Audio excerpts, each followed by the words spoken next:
अंधेरी अमावस्या की रात, एक सुनसान बंद पड़ा खंडर और कुछ अनजान आहटे मुझे याद दिलाती हैं उस भयानक मुकेश मिल की जो मुंबई के दिल में मौजूद है।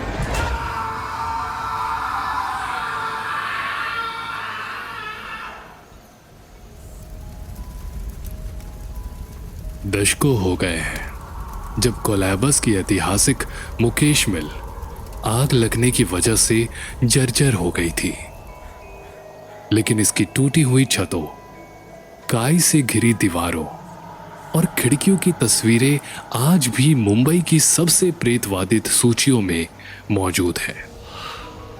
बीएमसी द्वारा एक नोटिस जारी करने के बाद 2019 से ये मिल परिसर बंद कर दिया गया, जिसमें कहा गया था कि इस मिल की संरचना बहुत कमजोर हो गई है। फिर भी अफवाहें कहती हैं कि मिल पर अभी भी दूसरे दुनिया के किराएदारों का कब्जा है। ऐसा माना जाता है कि ये आत्माएं अभी भी इसकी खाली गलियारों में भटक रही हैं और जो भी लोग रात के वक्त इस मिल में गए हैं उन्होंने अजीब आवाजें, गूंजते कदमों और चलती परछाइयों जैसे अस्पष्ट घटनाओं को देखा है। अब ये अफवाहें कितनी सच है और कितनी नहीं, ये हमें आज की कहानी से पता चल जाएगा। नमस्कार दोस्तों, मेरा नाम है भास्कर। मैं असाधारण घटनाओं से जुड़ी कहानियां सुनाता हूं। आज की कहानी सच्ची घटना पे आधारित कहानी है जो हमारे एक सब्सक्राइबर रुद्र वर्मा जी ने हमें भेजी है। अगर आपके साथ भी कभी कुछ असाधारण घटित हुआ है और आप चाहते हैं कि आपकी कहानी को मैं अपनी आवाज दूं, तो आप हमारी जीमेल आईडी redbloodstories@gmail.com पर अपनी कहानी हमारे साथ साझा कर सकते हैं। आइए सुनते हैं रुद्र जी की भेजी ये कहानी।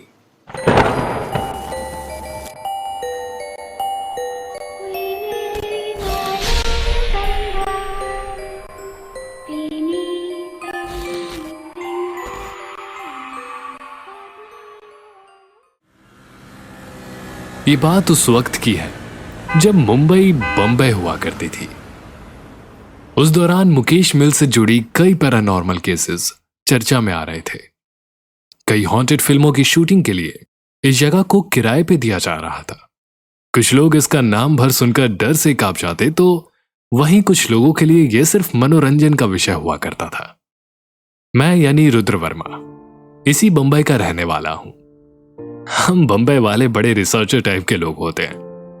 वैसे तो हमें दुनिया की बातों से कोई फर्क नहीं पड़ता, लेकिन जो बात हमारे जहन में बैठ जाती है हम उसकी जड़ तक खोद देते हैं। मैं भी कुछ ऐसा ही हुआ करता था।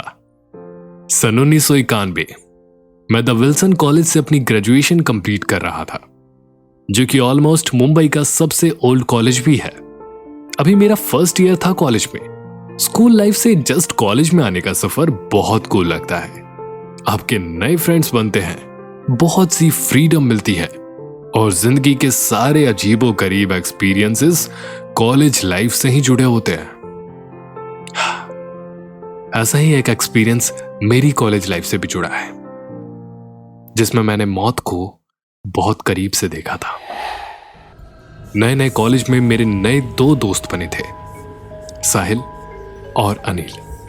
हम तीनों ही एक दूसरे से बहुत मेल खाते थे, पर स्वभाव में अनिल थोड़ा ज्यादा ही मजाकिया था।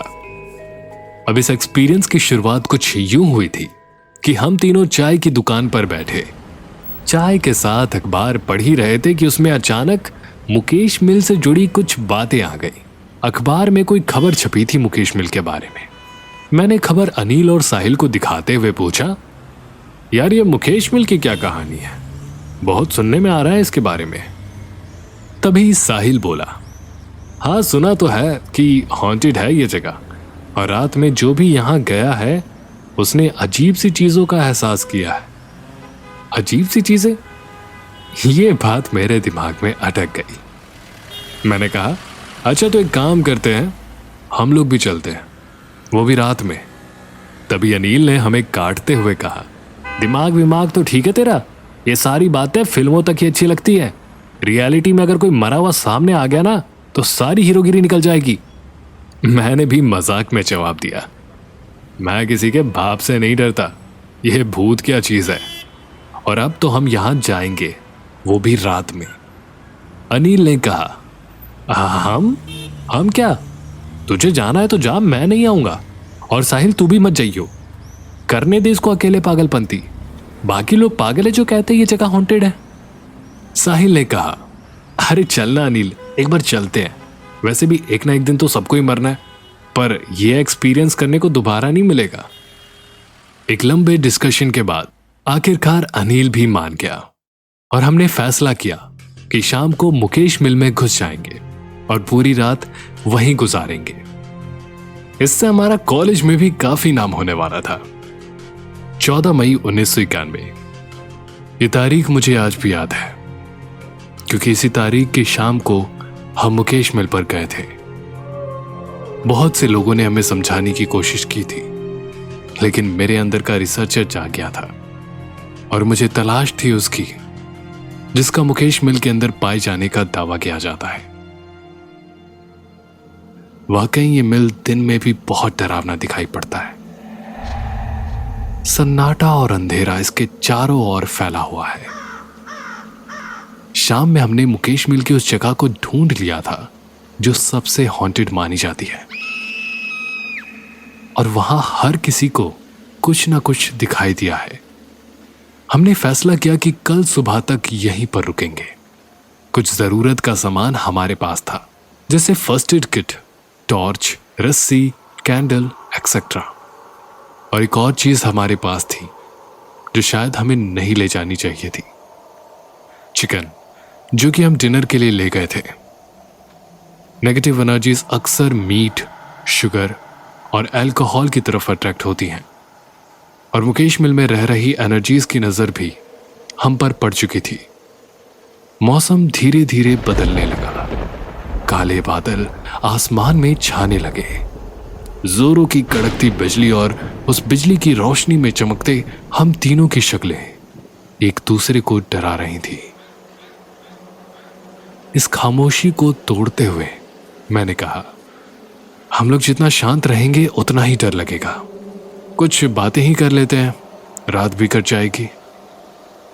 बातें करते करते हंसी मजाक में कब रात के 10:30 बज गए पता ही नहीं चला।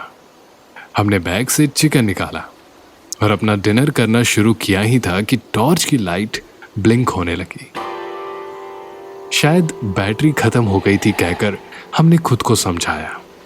अब ऐसे में भूख किसको लगेगी? हम वहां पे बैठे थे जो पूरे इंडिया की मोस्ट हॉन्टेड लोकेशन है।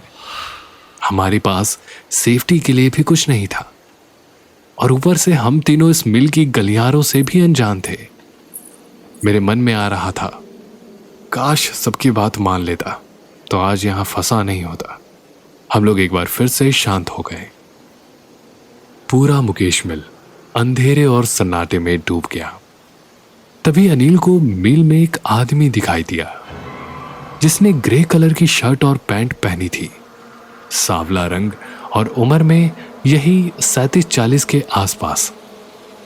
जब हमने देखा तो हाँ, वहां सच में वो था, डरा हुआ एक कोने में छुपने की कोशिश कर रहा था। उसे देखकर वो एक आम आदमी दिखाई पड़ा। मेरा हौसला थोड़ा बढ़ा और मैंने उसे पूछा, आप किससे डर रहे हैं और इतनी रात गए यहां क्या कर रहे हैं आप?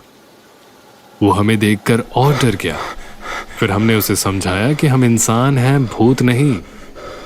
तब जाकर वो थोड़ा नॉर्मल हुआ। उसने अपना नाम अनुज प्रताप सिंह बताया और कहा कि वो काफी वक्त से यहां फंसा हुआ है और यहां से बाहर नहीं निकल पा रहा है। तभी अनिल ने पूछा, लेकिन आप इतना डरे क्यों हो? क्या यहां सच में भूत है?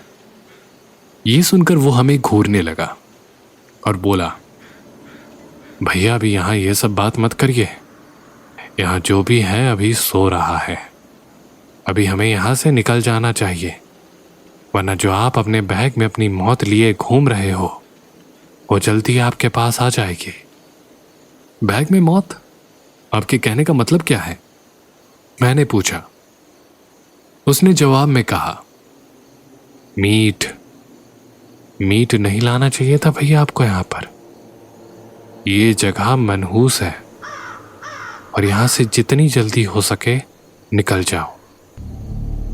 आखिर उसे कैसे पता चला कि हमारे बैग में मीट है? ये मैंने उससे नहीं पूछा। उसकी आंखों और उसकी बातों ने हम तीनों को डरा दिया। अब हम वापस जाने लगे थे कि तभी अनुज बोला, आइए हम छोड़ देते हैं आपको। हमने उसकी बात मान ली और उसके पीछे पीछे चल दिए। कुछ ही मिनटों में हम मुकेश मिल के गेट पर थे। अनुज ने हमसे कहा, अब आप लोग चले जाइए, अब आप लोग सुरक्षित हैं। लेकिन अनुज हमारे साथ बाहर नहीं आया और मिल के गेट पर ही खड़ा रहा। तभी पीछे से एक गार्ड चिल्लाते हुए हमारी तरफ भागा चला आया और हमसे पूछने लगा कि हम यहां क्या कर रहे हैं। हमने उसे सब बताया और यह भी बताया कि अनुज भी यहां काफी वक्त से फंसा हुआ था और वही हम तीनों को यहां बाहर लाया है। तब गार्ड ने हमसे हंसते हुए पूछा, कौन अनुज? तुम तो सिर्फ 3 हो। हमने जब मुड़कर देखा तो अनुज वहां नहीं था।